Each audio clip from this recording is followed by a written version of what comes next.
Have you ever quit a diet because your sugar cravings have stomped on your willpower?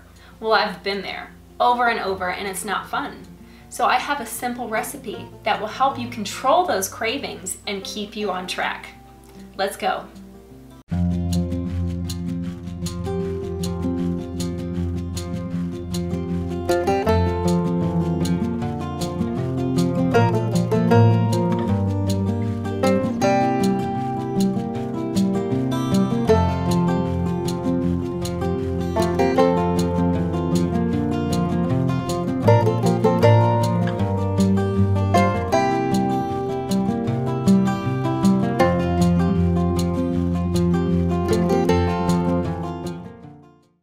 Here to help me today is my 3-year-old little boy, Colin.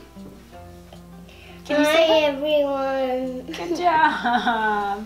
I'm gonna go over the few tools we need to make the fried plantains. We have my trusty cast iron pan that I use for absolutely everything. The knife that I want to keep far over away from the 3-year-old. And a spoon. And a cutting board. And that is it. All right, now I'm gonna need the ingredients. Colin, can you hand me the plantain?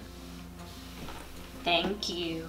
Now, one thing you wanna remember about plantains is it's not like bananas. When bananas get overripe, they're not very good, but they can be eaten when they're a little green too. It has a different kind of flavor.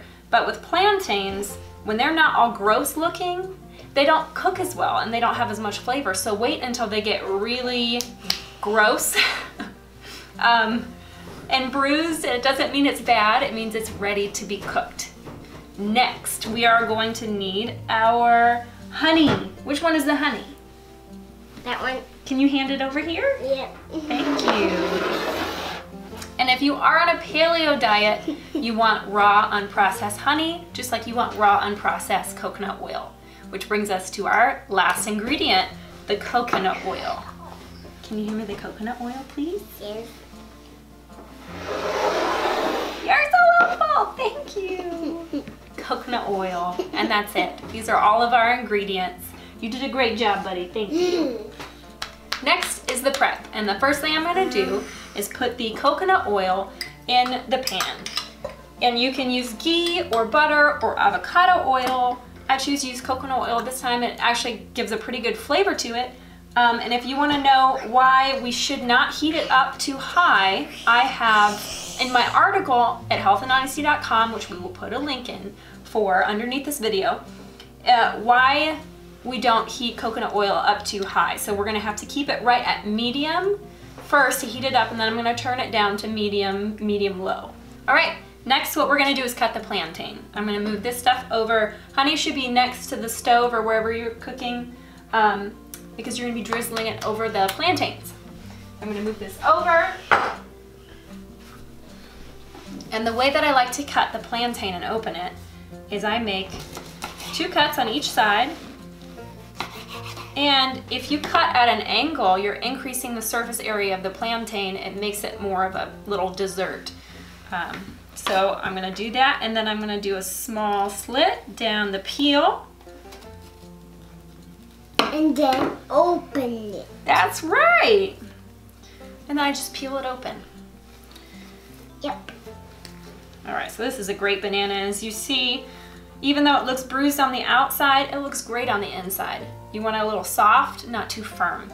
That means that it's had time for those sugars to come through and that dessert-like flavor. Okay, and so again, I'm gonna be cutting at an angle. Gonna cut. And cut, and cut. And I want to show you guys, look how large that looks. And cut, and cut, And cut, and cut, and cut, and cut. And that. And then now we're cutting. All right, so when the oil gets nice and warm, we're going to place these face down on top of the pan. After you place the bananas down in the oil, you want to keep an eye on the bottom edges. You can start telling when it turns brown, or you can take a spatula or one of these pie servers, which I find are perfect for flipping tiny things on the pan, And you can check the bottom side.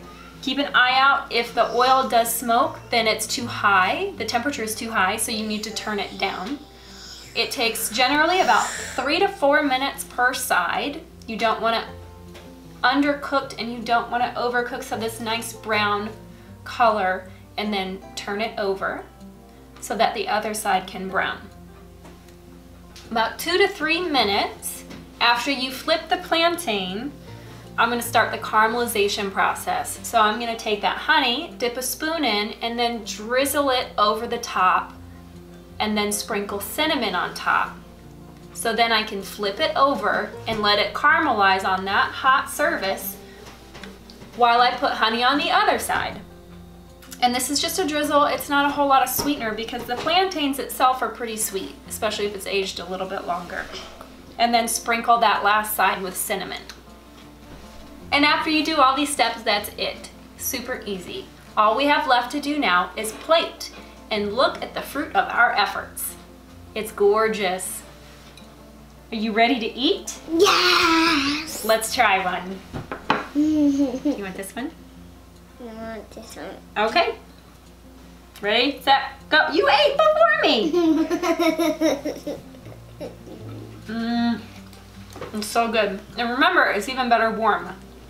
So enjoy it. Before you again. Thanks for watching us at Health and Honesty Kitchen. I want to let you know that we do this because we want to inspire hope. We want to restore hope through nutrition, especially when it comes to families with kids with special needs, with symptom management. So if you liked this recipe, if you thought it maybe helped you get on a healthier lifestyle, which is also one of our goals, please like and subscribe so that we can get this out to more people. You are in on this as much as we are. So hit that button below, like and subscribe, and leave any comments on what you think, where you want to see this going. Or you can email me at chrissy@healthandhonesty.com. Thanks again.